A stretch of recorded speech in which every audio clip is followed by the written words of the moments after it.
Hi, it's Heidi and welcome back to The Hot Dish. I've got two really great guests today. First up, I'm joined by Anthony Daniels. He is Alabama's House Minority Leader and a One Country Project board member. Anthony is really an amazing young leader who I think you're going to hear more about on the national stage as time goes on. But today we're talking about some really stunning events in the state of Alabama. And that is a rare win for voting rights. So, Anthony, tell me what's going on. Tell me about how you've been involved in this struggle, and where do you see this headed in the Alabama legislature? Well, first of all, thank you, Heidi, for having me. It's good to see you again. I would say that, I've been involved in this process since the very beginning. There were conversations about a lawsuit back in 2017 by the Holder Group, and so they've been involved in this process since 2017. Before we go on, can you explain who that group is? Yes, the Holder Group is an organization led by former Attorney General Eric Holder, where they focus a lot of their attention on redistricting, helping state legislatures and also congressional redistricting, filing lawsuits where there are opportunities for more representation for communities of color and where gerrymandering happens and other things. So they've been a phenomenal partner and pushing back on partisan gerrymandering. And so they focus their attention on that. They work with other legal teams to make certain that they're able to push back on things that violate any parts of the Voting Rights Act. Explain a little bit what your argument was in terms of how Alabama had redistricted their congressional districts over a period of time and why that was wrong. Absolutely. A state that has 27% African-American population with only 14% of representation, meaning that out of the 7 congressional districts, the state that's 27% African-American, you only have 1 representative out of 7. And so what the courts deem is that Alabama has an opportunity, can successfully draw a second majority African-American district where African-Americans will have the opportunity to elect their candidate of choice. But the other side, the Republicans, failed to accomplish this after the court provided guidance. When it went to the Supreme Court, Supreme Court agreed with the actions of the Northern District Court. And so we are right now at the redrawing process. The lines that were drawn, the Republicans drew, only had about 40% African-American. We were like, the courts gave you guidance of drawing a district that's majority African-American or quite close. And quite close is not 40%. And with the historic nature of, in Alabama, we've seen this play over and over again. But it always gets to the courts, and the courts always really help the folks and people in Alabama get an opportunity that they should have quite naturally had before.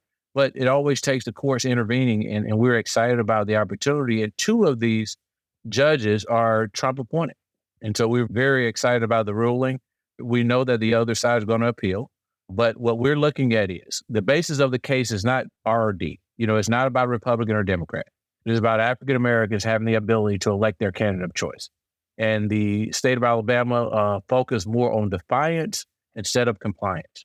And so that's where we are right now. They're going to appeal, from what I'm hearing, to the Supreme Court. And what we're finding is that they really don't have a real grounds for appeal, but we're sitting back and we're looking. But I would tell you the work that was done by my colleagues in the Alabama legislature, House members, they followed the playbook. They focused their attention on making the legal arguments instead of making emotional arguments on the House floor when we were debating the redistricting during the special session. And so they executed beautifully. And we focused a lot of our attention on the merits of the case and what the court's desire. And the other side just totally ignored it. And so that's how we got to this point. And so it was a very interesting day in court, and it was very, very rewarding. And I'm really excited about the ruling and look forward to the next point in this process. The old expression, how many federal district judges does it take to screw in a light bulb? Just one, because the world revolves around them. And let me tell you, federal judges do not like it when they tell people, this is what you do, and people become defiant and ignore the rule of law. It's really important that people understand these are not judges that were handpicked by Barack Obama or handpicked by, Bill Clinton. These are judges who are applying the law who were in fact appointed by Donald Trump. And yet we see this really, honestly, Anthony, all over the country where courts have basically given a blueprint and, conservative judges given a blueprint on making sure that voting rights are recognized through that portioning these districts. And the arrogance of state legislatures, majority member legislators just basically say, we don't have to listen to the courts.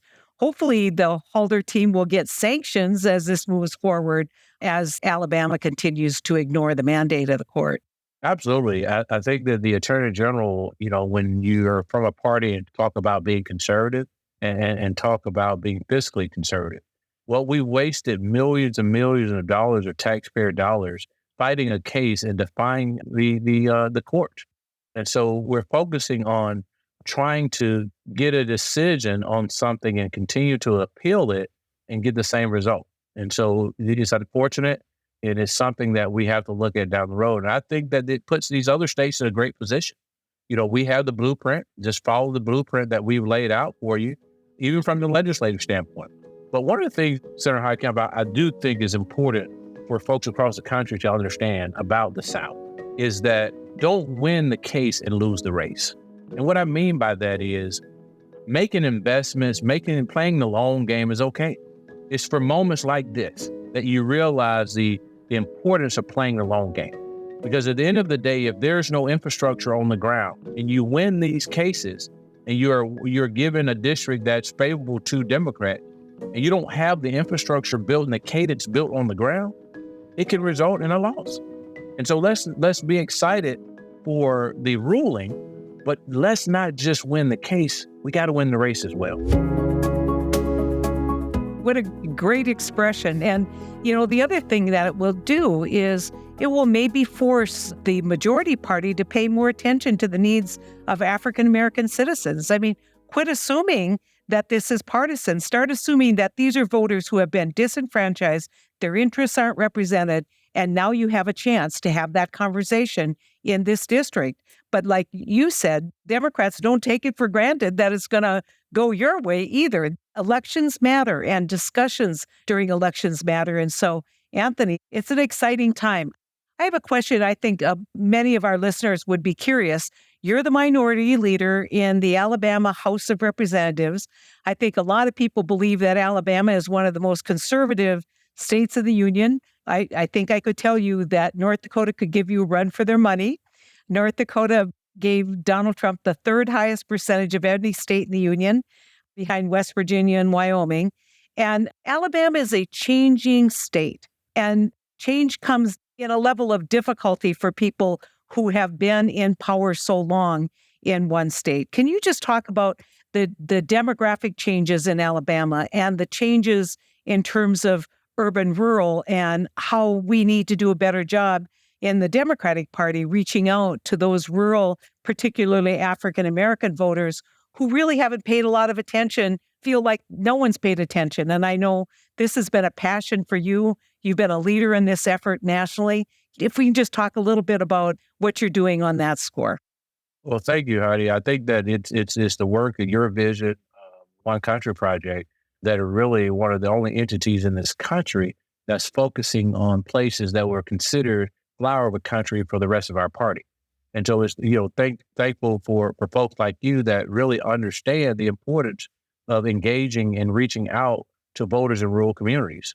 One of the things that we've been working on tremendously, and I'll add this, we're one of the few states in the country that did not lose a seat that doesn't have a party infrastructure in the United States of America in the last election.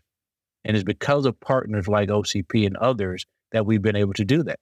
And focusing on building infrastructure and engaging voters of color in a lot of these rural communities. Oftentimes you have 20, 30% people of color in these rural communities, and there's little to no engagement. And so what we've been focusing on and engaging voters of color in some of these rural communities, because, instead of using it as flower country, you may be 60-40. Right now, it may be 80-20. But if you put some work in and engaging and turning those infrequent voters out in those communities, it could be 60-40. And so in 60-40 in rural places across the state of Alabama, What that does is it gives a person running statewide or in a congressional district a fighting chance at winning. And Alabama's demographics are changing. North Alabama voted 32% for Obama back in 2012. Madison County voted 46% for Joe Biden. And so you've seen a shift in demographics. A lot of the jobs, the high-tech industry and other aspects of North Alabama have been bringing in more communities, more individuals that are educated, working a number of jobs that we have on the ground. The economic strategy has to run parallel to the political strategy, because as you bring in more high-tech jobs and more jobs that require terminal degrees, that's the demographics that's more likely to vote Democrat. And looking at places like Birmingham and Montgomery that are solidly Democrat, they're not even maximize the potential there. There was 101,000 African Americans that doesn't vote in every election, just in Jefferson County where Birmingham sits. But Birmingham has been able to win countywide, Jefferson County, countywide, election after election, as well as Montgomery. You can do the same thing in Mobile. So we're under investing in these communities across the state of Alabama. But I'll tell you, we've been building a cadence to appeal to working class people. They're getting excited about it. We're talking about ways to put more money in their pockets, ways to help them with their prescription drug costs, ways to help look at expanding Medicaid so that they can have access to health care, ways to eliminate the taxes on overtime pay, eliminating the grocery tax. This is the cadence that we're communicating, this cadence, because these are democratic ideals that the average person didn't hear about. And so with more investment and more opportunity in building the infrastructure across the state of Alabama, we will be able to take advantage of moments like this where the courts have to intervene. Well, it's interesting because 10 years ago, I said the two states that you want to watch are Georgia and Arizona. And people just looked at me like I was crazy. And I said, well, take a look at the demographics, take a look at kind of the youth. Those two states were getting younger. They were getting more high tech. They were getting more suburban. And I think that the next two states I would watch, if I were actually probably three, and people will say I'm crazy, is Louisiana, Mississippi, and Alabama. And if we're going to be successful in getting a diversity of representation in these states, we have got to be talking the way you're talking, Anthony, talking about how do we reduce their food costs? How do we make sure that they have access to rural health care, which you know and I know was a huge part of your outreach in your African-American communities where hospitals were being shut down in record numbers. You'd have to drive hundreds of miles to deliver a baby. This is happening all over rural America. And we've got a good story to tell, but you can't just say, I'm going to go for the low-hanging fruit without having a conversation in communities where you can pick up a few votes and it can make a difference, and we'll get better governance as a result of it. And so that's why these redistricting fights are so absolutely critical. Anthony, if somebody wants to kind of better understand what you guys are doing in Alabama, where would you send them to get more information? What I would do is the Alabama Democratic Caucus or Alabama Democratic Victory Fund. Alabama Democratic Victory Fund is the political arm to the Democratic Caucus. And so we're working hard every day on trying to get more people elected. Right now, there's a couple of special elections coming up where we have an opportunity to flip a seat, where a representative ended up not living in the district that he's representing and have been forced to resign. And so now that there's going to be a special election, it gives us an opportunity to potentially pick up a seat. And so we need all hands on deck with the Alabama Democratic Victory Fund in order to make this a reality and make those the appropriate investments. Well, one thing I know for sure, if you get more help, you're going to use that help and you're going to do amazing things with it, Anthony. And I just want everybody out there who has been listening to Anthony Daniels, he is the minority leader in the Alabama legislature. I want you to know that in 10 years, this is a guy who's going to be standing on the national stage, either in the Congress and the Senate, maybe even in the State House, which I think would be exactly where you belong, you and your lovely family. And so, Anthony, thank you so much. I'm just so proud to call you a colleague on our efforts at One Country Project. You have brought a Southern perspective to the work that we do. You know, my perspective is obviously in the Midwest and Western, but we think at One Country, we need to live up to our moniker. We are one country, and you have embodied that effort. Thanks so much, Anthony, for joining me. Keep up the good fight. We look forward to listening to you in the future. Well, thank you, Heidi. And it's because of your leadership that we're even able to get the acknowledgement in the South and in rural communities across the state of Alabama and across the entire nation. And so because of your leadership and what you provided, the platform that you provided for folks like me that would have never, my voice would never be heard if it had not been for you. And so I just appreciate your friendship and guidance. Let me correct something. Your talent far exceeds my leadership. You're going to do just fine on your own. You didn't need me. Anyone who met you knew you're the real deal, Anthony. Thanks so much for joining us. Thank you.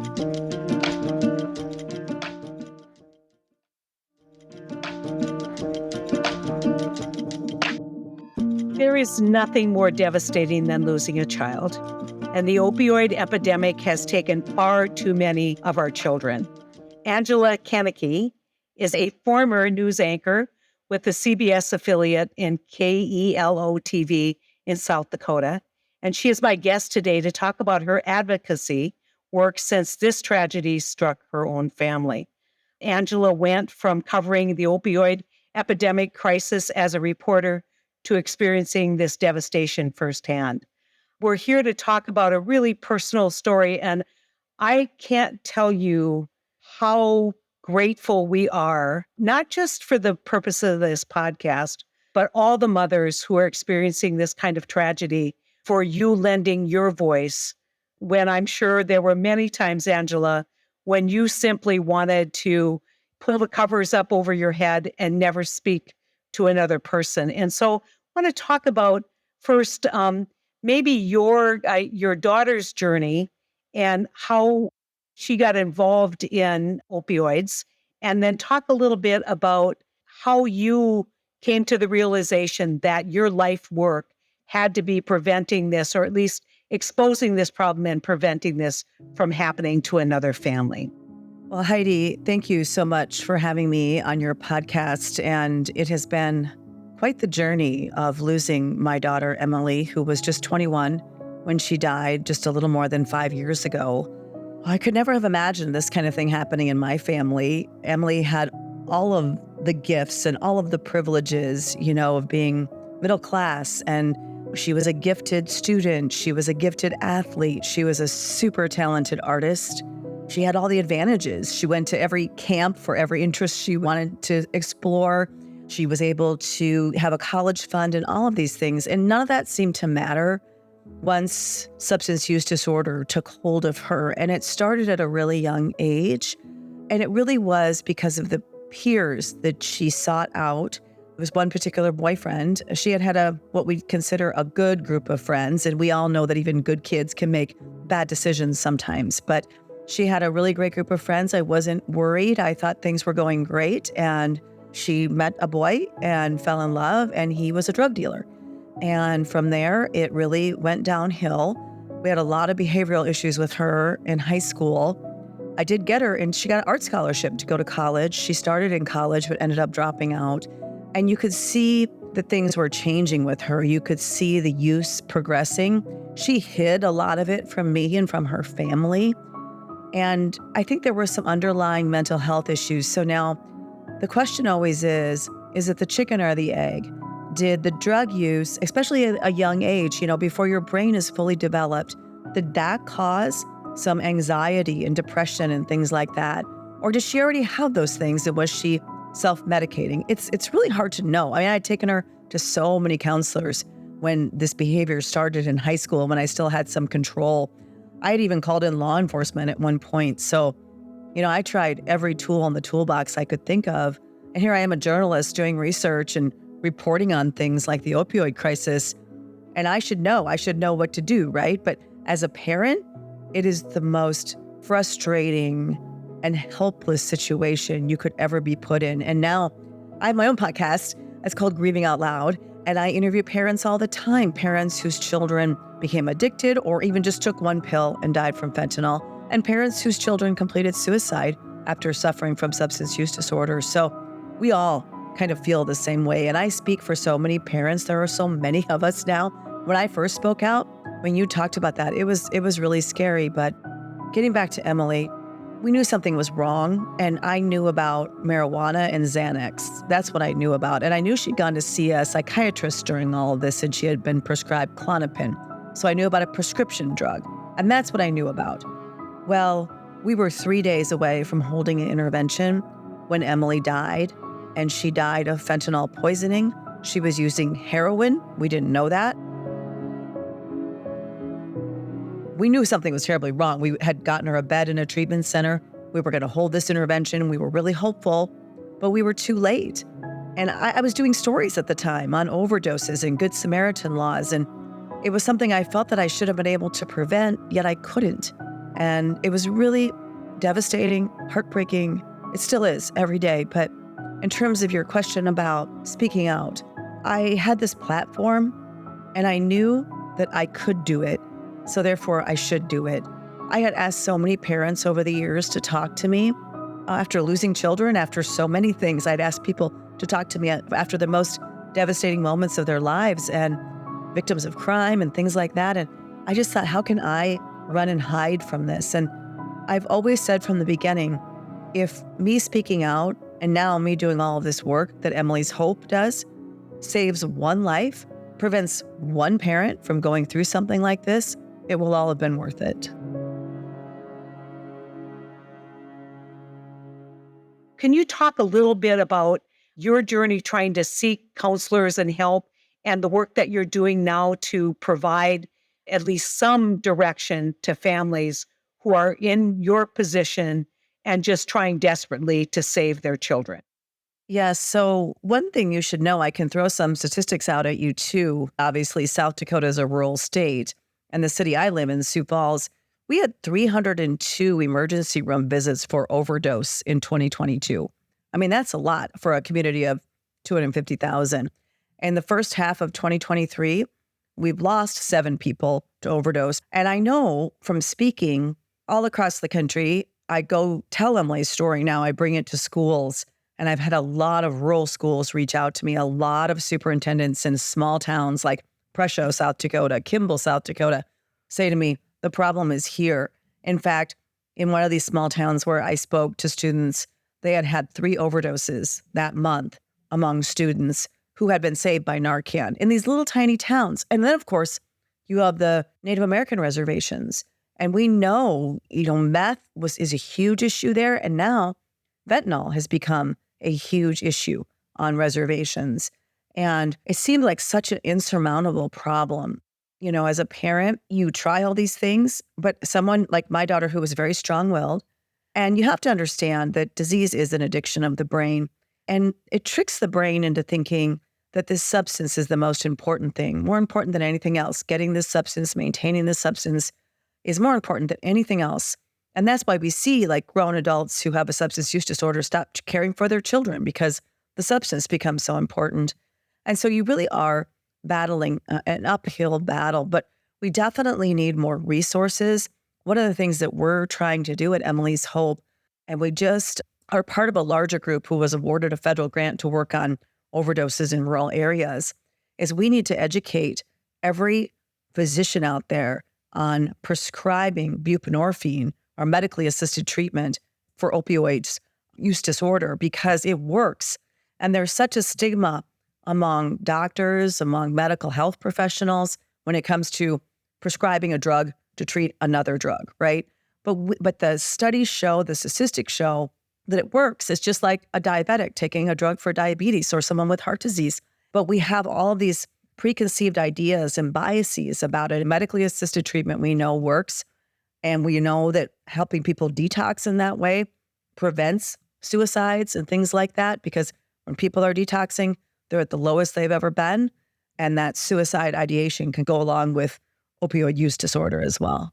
When so many families have been affected, and the National Farmers Union and Farm Bureau do surveys of rural America, how are people feeling?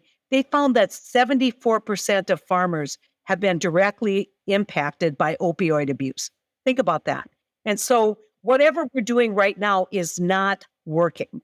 That statistic that you just said doesn't surprise me at all, because if you think about farmers and the injuries that they suffer on the job, and you think about the prevalence of opioid prescriptions and how Oxycontin and all these drugs and the drug makers were pushing it to doctors and the doctors were prescribing it like candy. I mean, we have the largest opioid prescription in the world in the United States. So it is a real issue, and we have to start seeing it as a mental health and disease of the brain issue and not as a character flaw or a moral failing.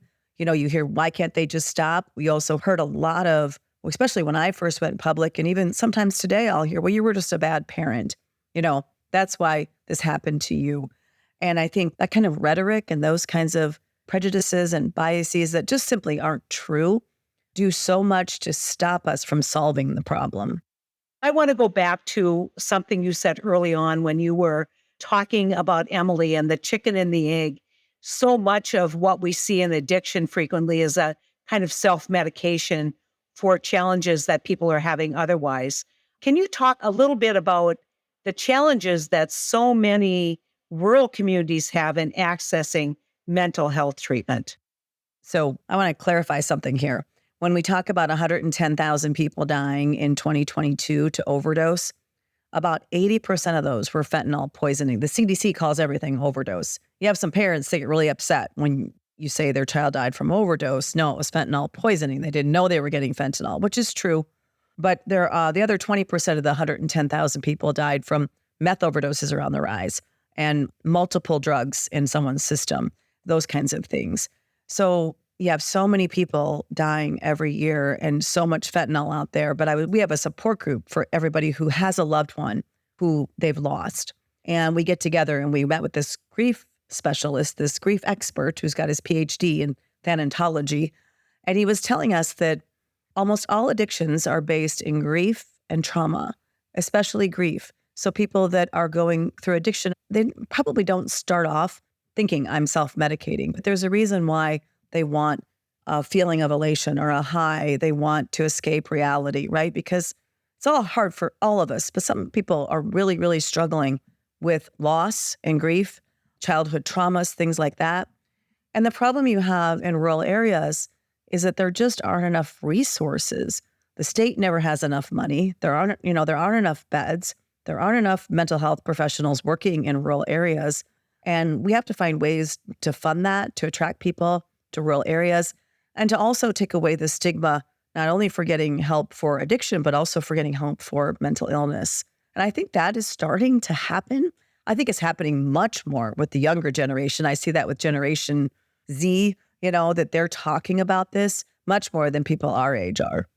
I don't think that we are exaggerating. I think sometimes people who haven't had experience with this or haven't sat in a room full of parents who have tried desperately to save the lives of their children and are now raising their grandchildren because their child is either in prison or has died from poisoning. And I think there's just so much judgment about these families if you don't have experience, and that judgment prevents investment. And so I want to just say, I think your work is so critical. And people who, man, she looks like me. Her life experience is no different, but yet she's suffering this loss. I just want to say how important it is that you speak up, but how do you encourage other parents that you've worked through their grief with? How do you encourage them to be part of this dialogue? So not everybody can speak up, and probably not everybody should. Some people are very uncomfortable with being public, but I do ask almost every parent I encounter or I meet who's gone through something like this if they're willing to talk about it. And many, many are. And I think as it happens to more people, I also have seen many more people wanting to come on my podcast to talk about it. I talk to parents all the time who've lost someone. In some cases, Heidi, they had a teenager who bought a pill off Snapchat because we're very comfortable in this society taking pills. I mean, this wasn't even an addiction issue. They just were experimenting, and they found them dead in their room the next morning. And that's becoming more common. I mean, overdoses among teenagers have doubled in 3 years. So it's everybody's concern. And I always say it's going to take a bunch of angry moms. There are actually more dads talking about it now too. But I always say it's going to take a bunch of angry moms, just like I know you remember back to the AIDS crisis. And I always liken it to that. So during the AIDS crisis, People were writing fake obituaries. They were afraid to say what their loved one died from. And it really took a bunch of angry mothers, going to Washington, protesting. Remember the AIDS quilt? More conversation, more dialogue about it to change the rhetoric around it. And that's what I say about this overdose epidemic. It's just going to take a bunch of angry parents joining forces to make a difference and to end this horrible situation that we're in this country. I want to ask, because if you're listening to this, what can I do? What do you want the government to do? What do you want public health people to do? I believe once someone is addicted, especially if they're addicted to fentanyl, a very powerful synthetic opioid, it's a tough road. We know that relapse is part of recovery. However, today relapse can be deadly. And we know that people have a hard time, and they need to get the medically assisted treatment, but even then they can struggle. So at Emily's Hope, we believe that prevention is key. And I feel so strongly about this, and I have been so driven by this one idea that prevention is key. And if only we can teach children at a very young age how to protect their bodies and brains, what substances do to the brain, how they react in the brain and in the body, that we can prevent a great number of these deaths. We just have to lessen the demand for it. So Emily's Hope has developed a K-5 curriculum, and we are teaching kids in age-appropriate ways the difference between medication and candy in kindergarten. Who is a trusted adult? We don't want kids taking anything from anybody because we know it can be deadly. And we piloted our curriculum in 9 schools, including schools on an Indian reservation here in South Dakota, rural schools, more populated schools. And now we've unveiled that to 50 schools in 5 states this year. And we're super excited about that. We think that can make a huge difference. Angela, I just have to tell you, you are a marvel. And I know Emily would be so proud of you that you have taken this tragedy in your family and you have brought such awareness, certainly in our region, but nationally, to an issue that I think gets talked a lot about without a lot of understanding of the dynamics behind it. And I really want to applaud the sophistication of what you're doing, but also the courage that you have to get up every morning and fight the good fight to prevent this from ever happening to another human being. Well, thank you so much. I appreciate those kind words. I guess I just see it as helping others helps me. It is a place for me to put my grief and to try to make a difference. I find a lot of purpose in it, and I'm just going to keep doing it as long as we keep having this issue, and I don't see it going away anytime soon. That was Angela Kennecke, the founder of Emily's Hope and the host of a podcast, Grieving Out Loud. Thanks so much for joining us today on The Hot Dish. If you enjoyed our show, please rate and review us on Apple Podcast or wherever you get your podcasts. And to support the important work that One Country Project is doing to elevate the needs of rural America and Washington, please visit onecountryproject.com/give. Thanks so much. We'll see you in 2 weeks.